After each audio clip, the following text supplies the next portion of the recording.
About how long have you been a coach? I've been this is my second season now with the Texas Tar Second Heels. season. And so, you know, I mean, now in sports world, this is my second season. But in my workplace, you know, I've been probably 12 years as a coach.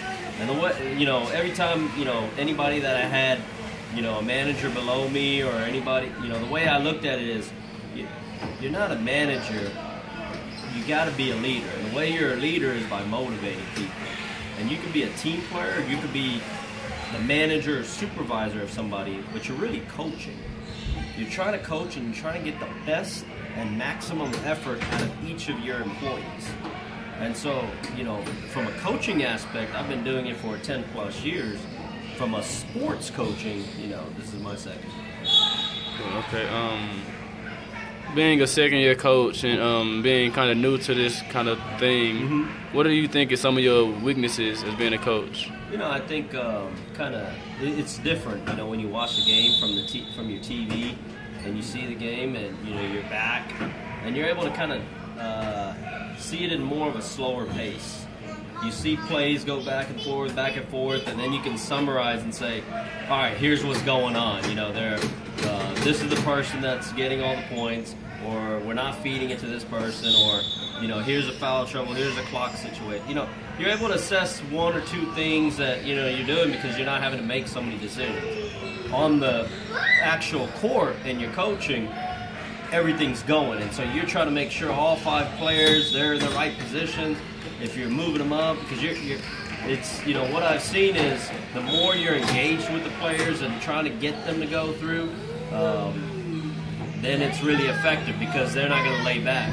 But then as they're coming off and you're trying to sub in, you know, you want to make sure play time, but then also rest time, and then managing timeouts or managing foul trouble. I mean, it's a lot of moving parts that go on when you're on the court, and so that piece of trying to slow it down is what I want to, you know, feel like I want to get a more of a grasp of. The other key is that, you know, I think defense wins everything, and so, you know, defense turns into offensive points. So I want to turn that defense, you know, being able to hone in and really, how do we get the most from our defensive style? You know, and I think there's not really a one system.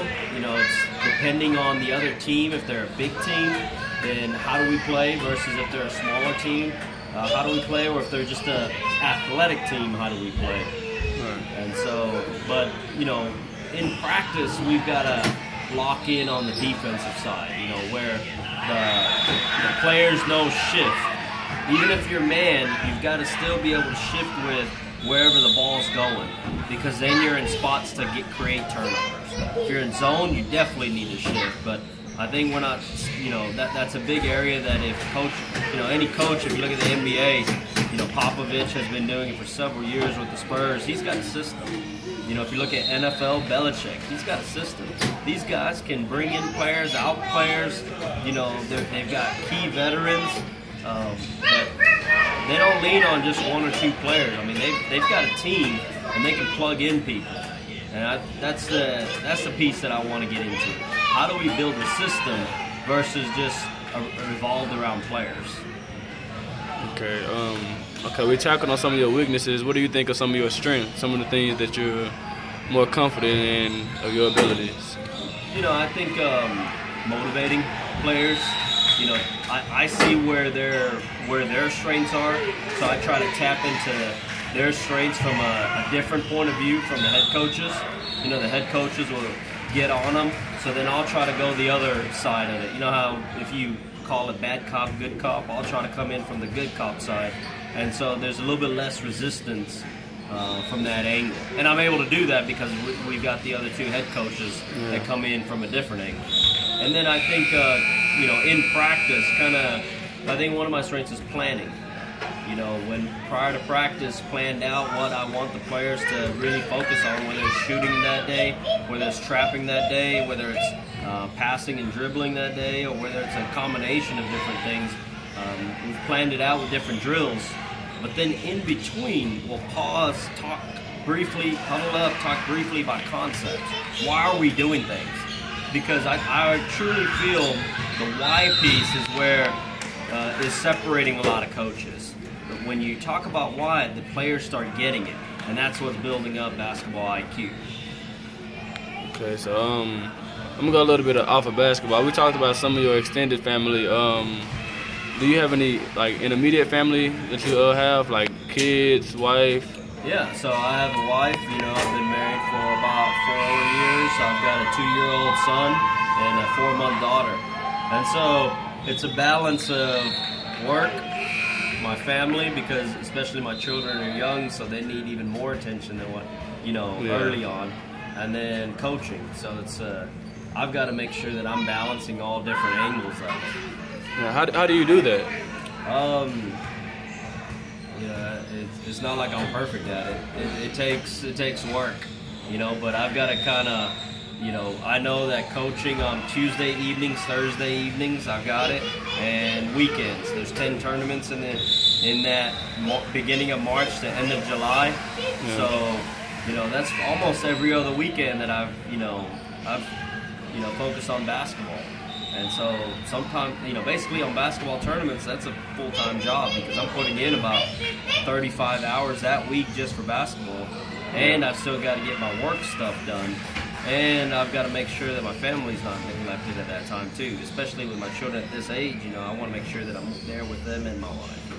So it takes work at it. It's not like I'm perfect at it, but it's a matter of, there's only so much of work that you're going to do. One of the things that I've kind of learned is that if you just keep focusing on money, that's not going to make you happy. If you think, if I get the money and then that's not going to, what makes you happy is what you're passionate about. And, in my case, I'm passionate about my family. I'm passionate about helping others. And so that's why coaching's in my life, and that's why my family's in my life. So work is there because I do love what I'm doing, but I don't want to keep doing, I tone it down a bit because I don't need to try to keep focusing on how much dollar bills I'm trying to put in my bank account. Okay, and you mentioned having a daughter. Being a male, how has that changed your life? Well, it starts making me think. I mean, she's only 4 months, actually turned 5 months yesterday. Still young, but I know that as that teenage years come, that's going to either make me bald or make me completely white because that's a lot of stress. And when it's guys, knowing guys, being around high school age guys right now, being a teenager myself, and so you're just more protective. With the son, you feel like he can handle it. He'll learn. He'll come, and so I'm happy. He's 2 years older, and hopefully I'm protecting her and he's protecting her. But it's changed my life. It's made me a little bit, softer, kinder on that piece versus just, got to be hard and tough, and, it's given me a little bit of that gentle piece of it. Okay. Kind of jump back into basketball. You talked about the game and how you grew up in the 70s, and how do you think? 79, I was born, so 80s I grew up. Wow, so you grew up around. Pretty old, you grew up around pretty much like kind of the Jordan era too, then, huh? Jordan, man, he was fantastic. I mean, watching Jordan, come in. I mean, really, that 88 year where he basically won every single title you can in basketball except for the ring. At that year, I remember the slam dunk contest. I remember his MVP. Defensive MVP, scoring champion. I mean, it was all across the board. All-star, MVP. Everything was there except for the ring. And, eventually he was able to get 3. His father had an issue. Got murdered. And so that pulled him away from basketball. He said, 3 years, that's it. 3 championships. He did that last one for his dad. And then he said, all right, now my other passions was also baseball. And so he started focusing on baseball. But then basketball is just too much in his blood, and he came back after Rockets won 2 years in a row, and then he came back and won 3 more at a high level. Now, there's 2 things about that I really take about Jordan's life. One is he got cut in high school. He didn't make the team.